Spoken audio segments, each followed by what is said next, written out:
Shalom. கர்த்தருடைய நாமம் மகிமைப்படுவதாக.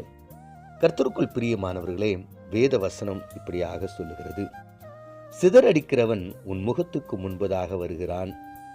அரணை காத்துக்கொள், வழியை காவல் பண்ணு, அறையை கெட்டியாய் கட்டிக்கொள், உன் பெலனை மிகவும் ஸ்திரப்படுத்து. நாகும் 2:1. கர்த்தருக்குள் பிரியமானவர்களே, இந்த நாகும் புத்தகத்தில் அநேக விதமான காரியங்கள், அநேக விதமான மக்களுக்கு, விசேஷமாக நினிவே பாழாய் போகிற காரியங்களை குறித்தும், அசிரியா ராஜானுடைய ராஜ்யத்தின் மேலே வருகின்ற அநேக காரியங்களை குறித்தும், சிங்கம் போல நாங்கள் உயர்ந்தவர்கள், பலம் வாய்ந்தவர்கள் என்று தங்களை பெருமை பாராட்டி கொள்ளும் அநேக ராஜ்யங்களும் ராஜாக்களுக்கு விரோதமாக இந்த புத்தகத்தில் அநேக காரியங்களை கர்த்தர் எழுதியிருக்கிறார். இந்த புத்தகத்தை படித்து கொண்டு வரும்பொழுது இந்த ஒரு வசனம் என்னை மிகவும் பாதித்து, என்னோடு கூட பேசின ஒரு சில காரியங்களை நான் இன்று உங்களோடு கூட பகிர்ந்து கொள்ள விரும்புகிறேன். இந்த வசனம் இப்படியாக சொல்லுகிறது: சிதறடிக்கிறவன் உன் முகத்திற்கு முன்பதாக வருகிறான். இந்த சிதறடிக்கிறவன் யார்? அவன் எல்லாரையும் அழிக்கப் போகிறான், எல்லாவற்றையும் அழிக்கப் போகிறான், நாசம் பண்ண போகிறான், பாரபட்சம் இல்லாமல் அவன் அழிக்கப் போகிறான். அவன் வருவதனுடைய நோக்கமே சிதறடிப்பதுதான். அப்ப தேவ பிள்ளைகளாய் இருக்கிற நீங்களும் நானும் எப்படிப்பட்ட பிள்ளைகளாய் நாம் இருக்க வேண்டும்? இந்த வசனத்தை நாம் தியானிக்கும் பொழுது இந்த சிதறடிக்கிறவன் யார் என்று நாம் பார்க்கும்போது நம்முடைய ஆவிக்குரிய விஷயத்தில் நம்ம இப்படியாக புரிந்து கொள்ளலாம்: சாத்தானுடைய கிரியைகள். சாத்தான் தேவனுடைய பிள்ளைகளாய் இருக்கிற, தேவனுடைய பிள்ளைகளுக்கு அவர் அடைக்கலம் கொடுக்கிறார் என்பதை அறிந்து சாத்தான் சிதறடிக்கிறவனாய் நமக்குள்ளாய் அவன் வர விரும்புகிறான். தேவனுடைய பிள்ளைகளுடைய குடும்பத்தை அவன் சிதறடிக்க வேண்டும், தேவனுடைய சபையை சிதறடிக்க வேண்டும், தேவனுடைய பிள்ளைகளுடைய சரீரத்தை சிதறடிக்க வேண்டும், சமாதானம் இல்லாமல் செய்ய வேண்டும், சமாதானத்தை கெடுக்க வேண்டும் என்று இந்த சிதறடிக்கிறவன் வருகிறான். அப்ப இந்த சிதறடிக்கிறவனுக்கு முன்பதாக, இந்த சாத்தானுடைய திட்டங்கள், செயல்கள், கிரியைகளுக்கு முன்பதாக நீங்களும் நானும் என்ன செய்ய வேண்டும் என்றால் 4 காரியங்களை செய்யும்படியாக வேதவசனம் சொல்லுகிறது. அவை: 1, அரணை காத்துக்கொள்.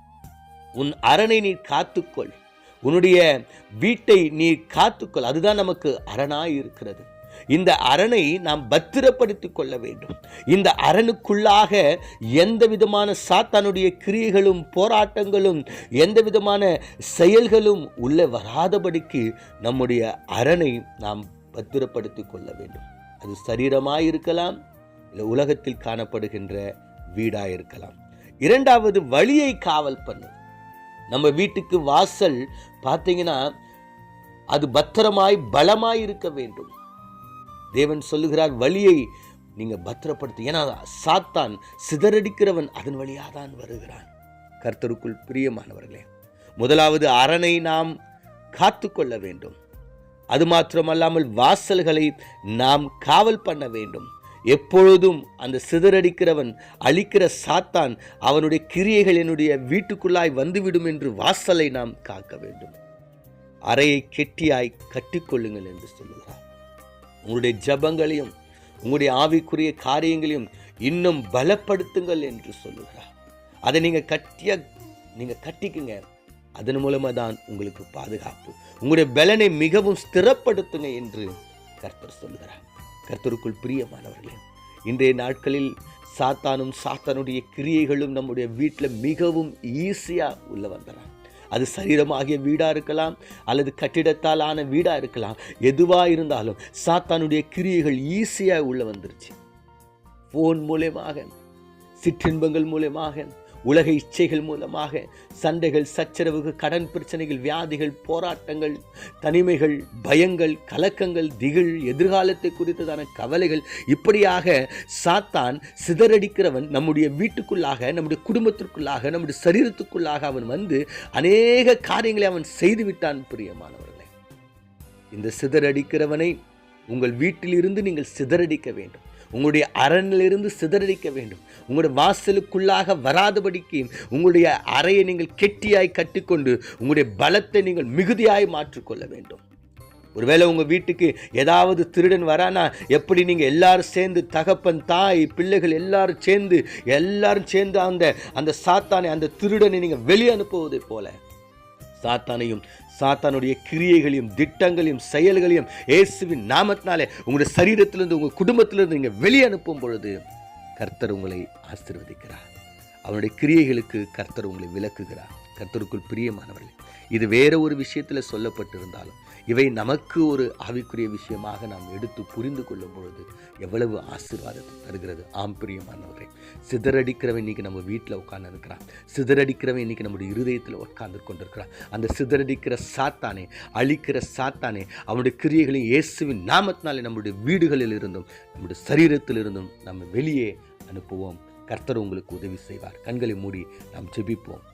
எங்களை அதிகமாய் நேசிக்கிறீங்க நல்ல தகப்பனே, நாங்கள் வாசித்து தியானித்த இந்த வேத வசனத்தின் பிரகாரம் இந்த சிதறடிக்கிறவனை ஆண்டவரே, சாத்தானை ஆண்டவரே, பொல்லாத சாத்தானே, கவலைகளையும் கஷ்டங்களையும் வியாதிகளையும் வறுமைகளையும் கொடுத்து ஆண்டவரே, உம்முடைய பிள்ளைகளை ஆண்டவரை சிதறடிக்கிற சாத்தானே ஆண்டவரை நாங்கள் இனம் கண்டு கொண்டு அவனை எங்களுடைய வீடுகளில், எங்களுடைய சரீரங்களிலிருந்து, எங்களுடைய குடும்பங்களிலிருந்து, ஆண்டவரே எங்கள் சபைகளிலிருந்து நாங்கள் வெளியே அனுப்ப நீர் எங்களுக்கு உதவி செய்யுங்கப்பா.